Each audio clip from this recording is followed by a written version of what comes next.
चलिए आज हमारा टॉपिक जो है वो हुमायूं है। तो हुमायूं हम शुरू करते हैं। इससे पहले बाबर जो कि मुगल वंश का संस्थापक था, उसकी मृत्यु 1530 ईस्वी में हो जाती है और उसको आगरा के आराम बाग में दफना दिया जाता है। फिर उसके पसंदीदा जगह जो काबुल है वहाँ पर ले जाकर उसको दफना दिया जाता है और बन जाता है हुमायूं शासक। हुमायूं जो है 30 दिसंबर यहाँ पर 1530 ईस्वी को मुगल साम्राज्य का शासक बन जाता है। 23 वर्ष की अवस्था में वह मुगल गद्दी पर बैठ जाता है। तो इसके मुगल गद्दी पर बैठने से पहले की कहानी यानी इसका जीवन परिचय देखना जरूरी है। आगे देखते हैं हुमायूं का जो जन्म होता है वह होता है 6 मार्च 1508 ईस्वी को काबुल में। याद रखिएगा, हुमायूं का जो जन्म होता है 6 मार्च 1508 ईस्वी को काबुल में होता है और इसके माता का नाम था माहिम सुल्ताना इसकी माता थी और बाबर इसका पिता था। ये तो आपको पता चल गया। अब देखिए, हुमायूं अपने पिता का बहुत ही ज़्यादा कहना मानता था, यानी लायक बेटा था, लेकिन यह भाग्यशाली नहीं था।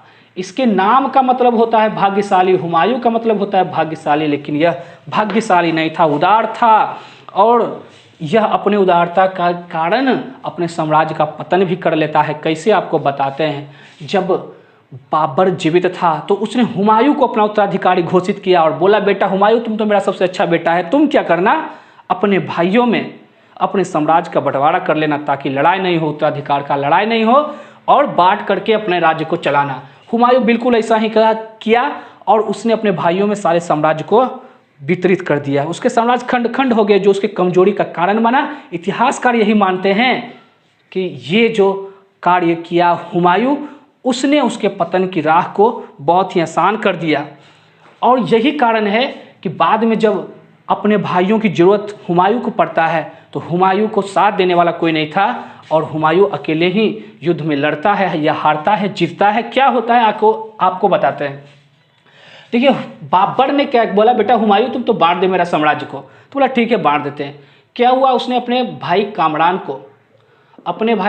को काबुल दे दिया और कंधार भी दे दिया। बोला, बेटा कामरान, मेरा भाई कामरान, तुम काबुल और कंधार ले ले। उसको कामरान को काबुल और कंधार दे दिया। उसके बाद में उसने अस्करी को संभल की जागीर प्रदान कर दी। बोला, अस्करी तुम संभल की जागीर को संभाल ले। संभल को संभाल कौन? अस्करी। और हिंदाल को दे दिया इसने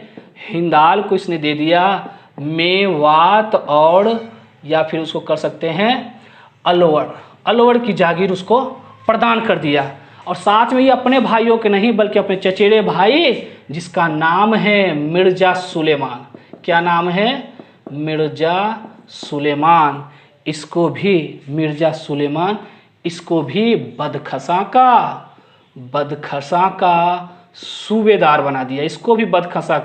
सूबेदार बना दिया। बोला ले जाओ, तुम भी बदखसा ले जाओ। मतलब पूरे जो अपने साम्राज्य है उसको हुमायूं ने बांट करके आराम से रहा। अब इसकी एक और बहन के बारे में आपको बता देते हैं। ये तो सब इसके सौतेले भाई वगैरह थे, है ना। और इसके बाद में ये सुलेमान मिर्जा जो है वो कौन था? वो था इसका चचेरा भाई। अब है इसकी एक बहन है जिसका नाम है गुलबदन बेगम। ये जो इसकी बहन है, इन्होंने ही एक पुस्तक लिखी है जिसका नाम है हुमायूं नामा। ये पुस्तक के बारे में आपको बहुत ही लिखने को आएगा, एग्जाम में बहुत ही पूछा जाता है कि गुलबदन बेगम ने कौन सी पुस्तक लिखी है, तो वह है होगा आंसर हुमायूं नामा। और हुमायूं नामा से ही हमको हुमायूं के बारे में बहुत ही विस्तृत जानकारी प्राप्त होती है। ठीक है, ये हो गया इसके घर की बातें। घर में रही नहीं बल्कि सब जगह बट गई। अब आगे देखते हैं।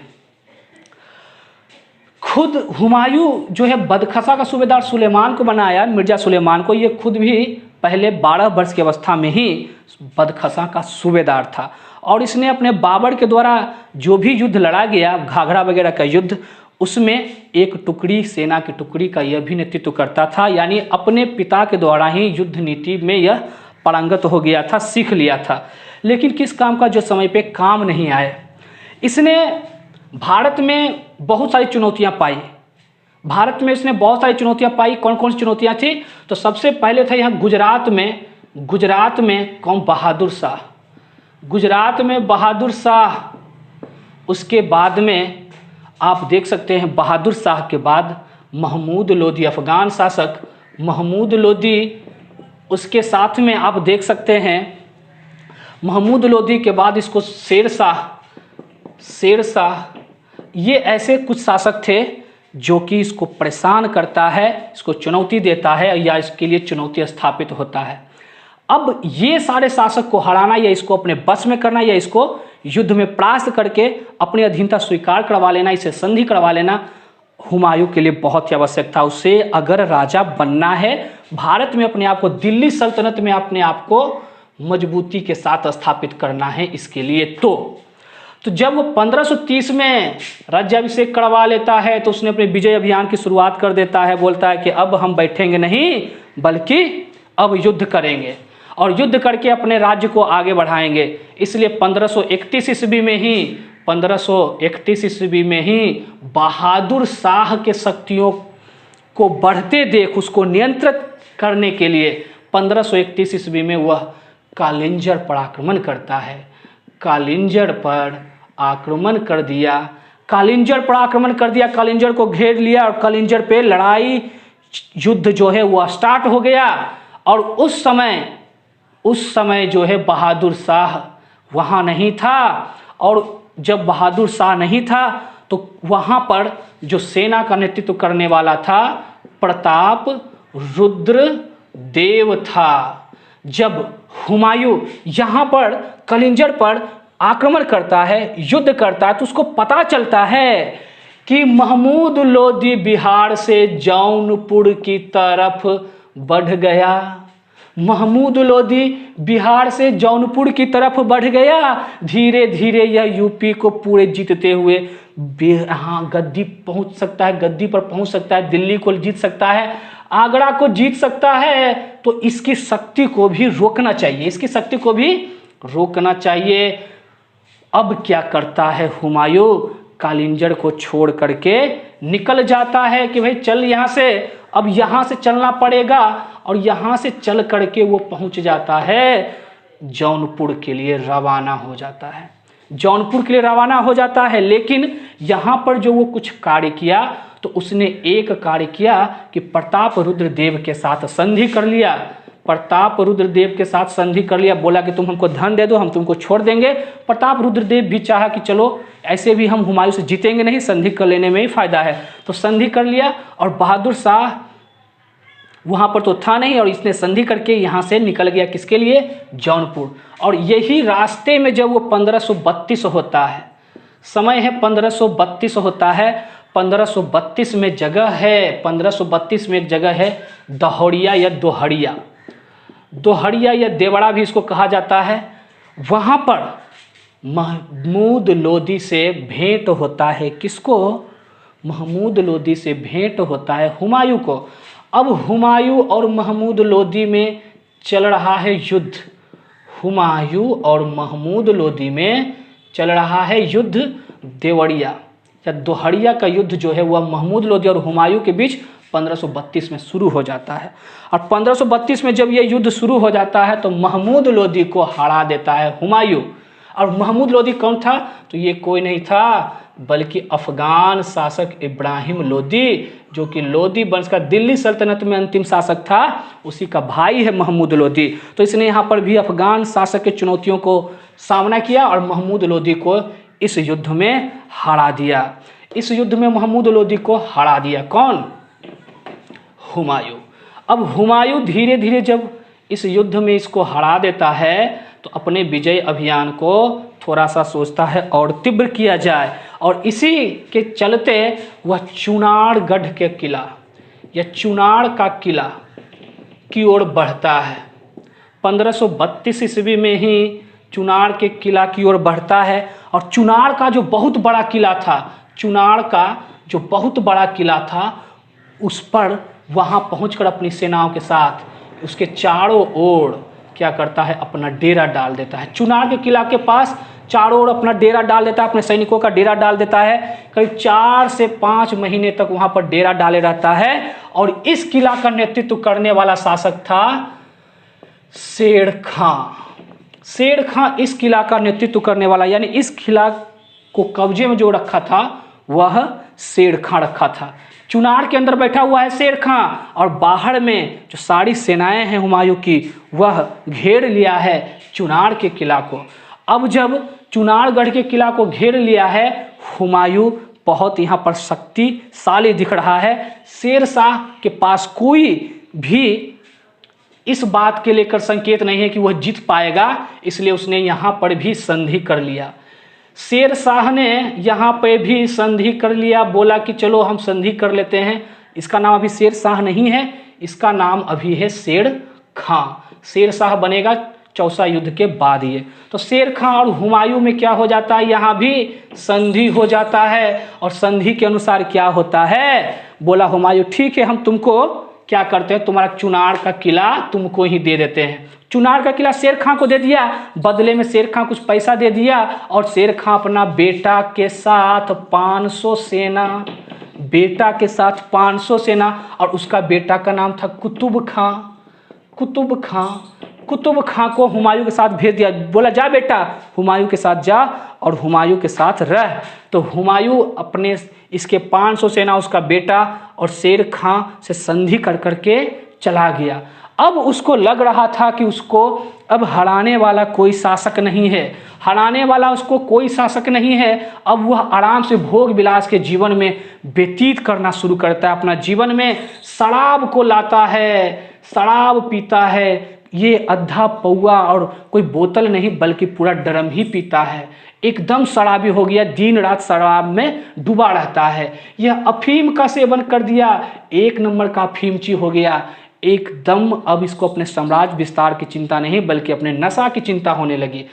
और पूरी तरीके से इसी आराम में इसने एक 1533 ईस्वी में क्या कर दिया, दीन पनाह, दिल्ली में दीन पनाह भवन की निर्माण करवा दिया। 1533 में दिल्ली में दीन पनाह नगर का निर्माण करवा दिया।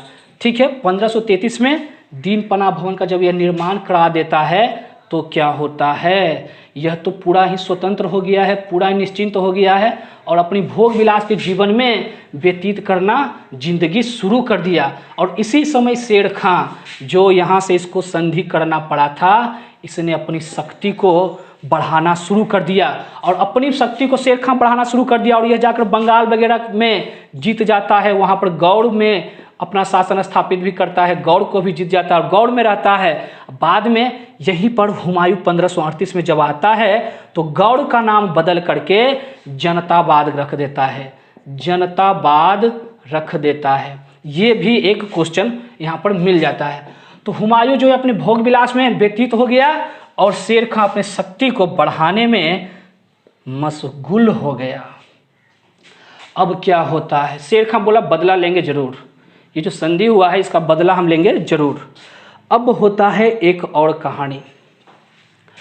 1539 ईस्वी में 25 जून 1539 ईस्वी में चौसा नामक जगह है बिहार में। चौसा नामक जगह है बिहार में और चौसा का मैदान जो है वह गंगा नदी के उत्तर भाग में, इस तरह से गंगा नदी बह रही है और इसके उत्तरी भाग में चौसा है। और यहाँ पे एक और नदी है, उसको हम कह सकते हैं कर्मनाशा नदी। कौन सी नदी? कर्मनाशा नदी, जो इस तरह से बह रही है। इसी के बीच का जो मैदान है वह मैदान है चौसा का मैदान, जहाँ पर कि हुमायूं और शेर खां में क्या होता है, युद्ध होता है। महीना है जून का। शेर खां के पास भी सेना और हुमायूं के पास भी सेना। हुमायूं क्या सोचा? हुमायूं ने चौसा के युद्ध में सोचा कि मेरे पास तो तोप है, गोला बारूद है, बहुत सारे सेना है, हम हुमायूं हैं और मेरे जैसा कोई शासक ही नहीं है, तो हम शेर खां को आराम से पराजित कर देंगे चौसा के मैदान में। लेकिन बारिश होता है, इसका गोला बारूद तोप सब जो है बर्बाद हो जाता है।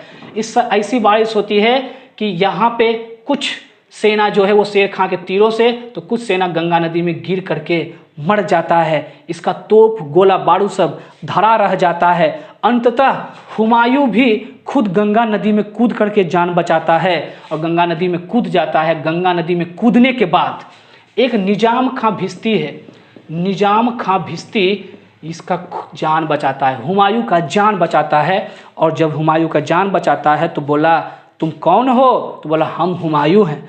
तो बोला हुमायूं इधर कैसे? तो बोले युद्ध में गंगा नदी में कूद गए थे और तुमने मेरा जान बचाया है, तो मांगो क्या मांगते हो? तो बोला अगर कुछ देना ही चाहते हो तो मुझे एक दिन का राजा बना देना। बाद में इतिहास में निजाम खां को हुमायूं एक दिन का राजा बनाता है। कैसे बनाता है वो हम आपको बाद में बताएंगे। नेक्स्ट चौसा के युद्ध में यहाँ पर जब हार हो जाता है, किसका यह हार हो जाता है? हुमायूं का। तो वो किसी तरह से अपना जान बचा करके भागता है। उसके बाद 1540 ईस्वी में 17 मई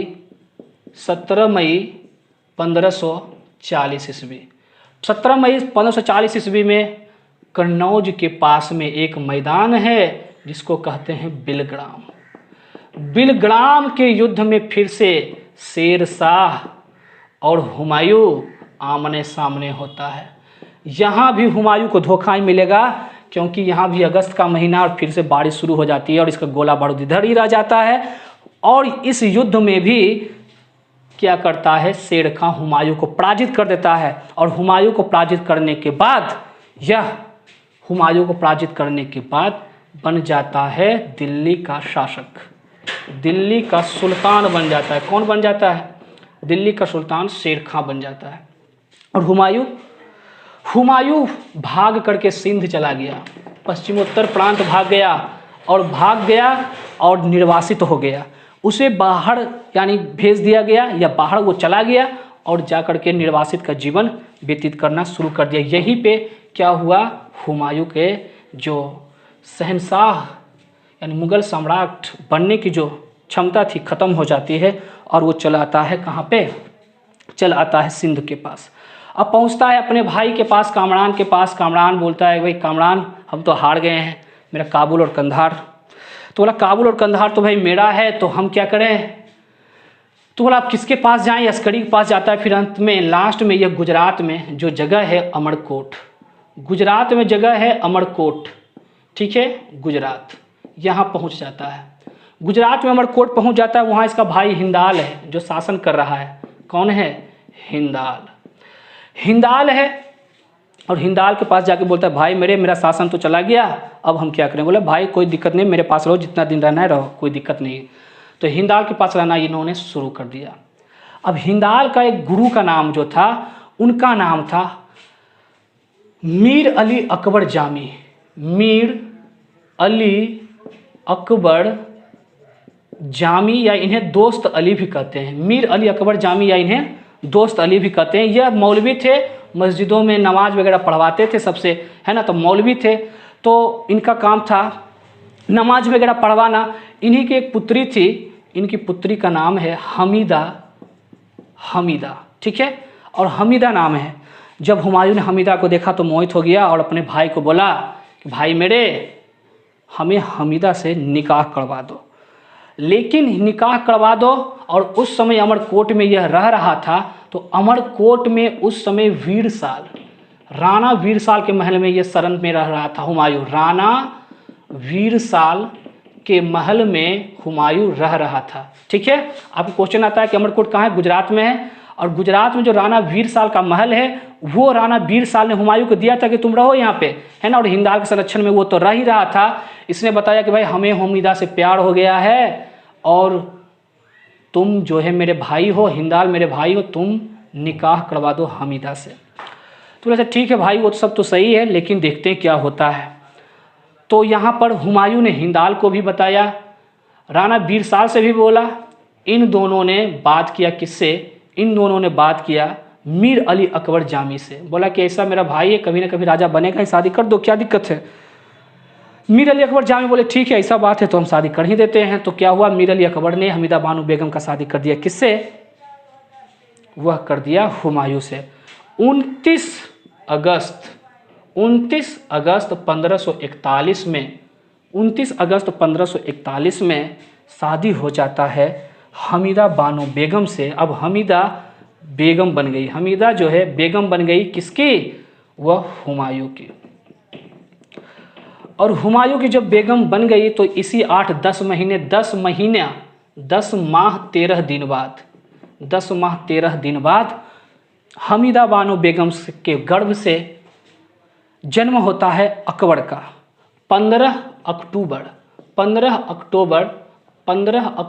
1542 ईस्वी को अकबर महान का जन्म हो जाता है। अकबर महान का जन्म हो जाता है।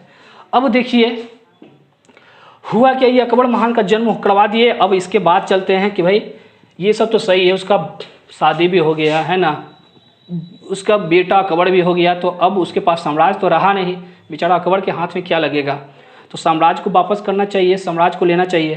तो साम्राज्य को लेने के लिए उसे एक आदमी मिला, उसका नाम था तापमस खां।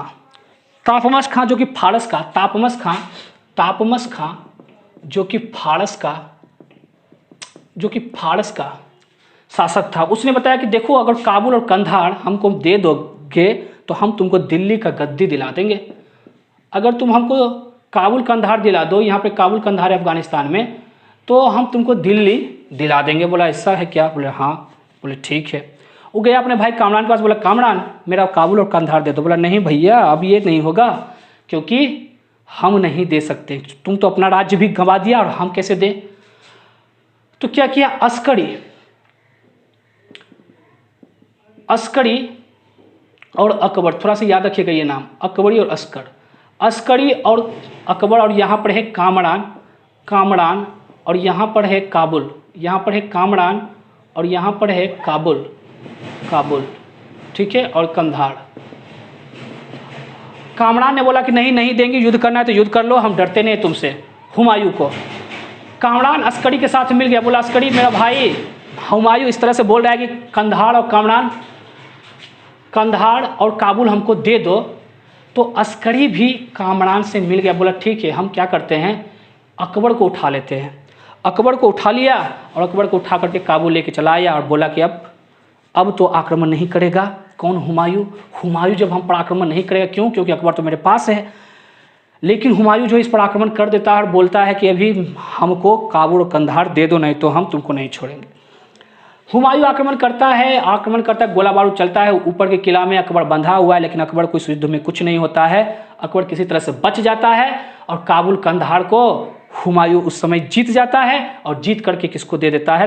फारस के शासक को दे देता है, तापमस खां को दे देता है। अब बोला कि हम तुमको दे दिए हैं कंधार और काबुल, तो चलो हमको अब दिल्ली दिलाओ।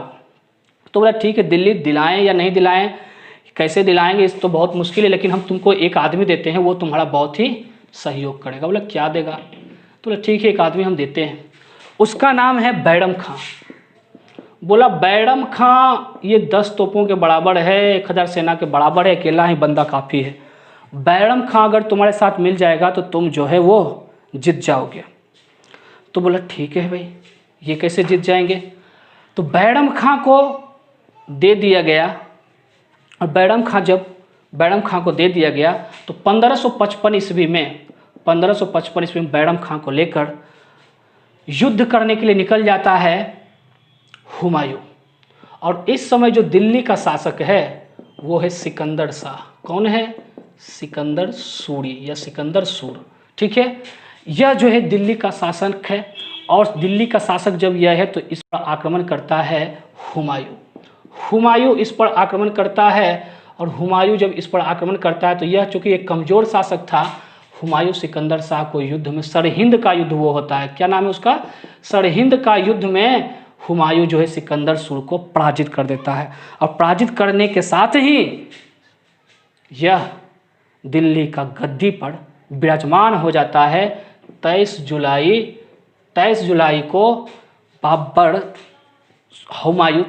को हुमायूं जो है दिल्ली के गद्दी पर विराजमान हो जाता है। डेट है 1555 में। और 1555 में जब यह विराजमान हो जाता है तो विराजमान होने के बाद 1 जनवरी 1556 ईस्वी को उसने जो दीन पनाह भवन बनाया था, उसी में पुस्तकालय था। ये पुस्तक पढ़ने का शौकीन था, पुस्तक पढ़ता था। इसी की सीढ़ियों से गिरने के कारण 1 जनवरी 1556 ईस्वी को इसकी मृत्यु हो गई। और इसी के संबंध में एक इतिहासकार हैं लेनपुल, वो लिखते हैं कि अंततः हुमायूं जो है जिस तरह से अपने पूरे लाइफ में गिरते पड़ते आगे बढ़ा, उसी तरह उसके जीवन का अंत भी गिरते पड़ते हो गया। लेनपुल ऐसा लिखते हैं। अब देख लीजिए, हुमायूं 1556 तक शासन बनता है। 1556 में अकबर राजा बन जाता है और अकबर की कहानी हम आपको अगले वीडियो में बता देंगे। ठीक है, तो ये था हमारा आज का वीडियो। कैसा लगा आप जरूर बताइएगा। जय हिंद।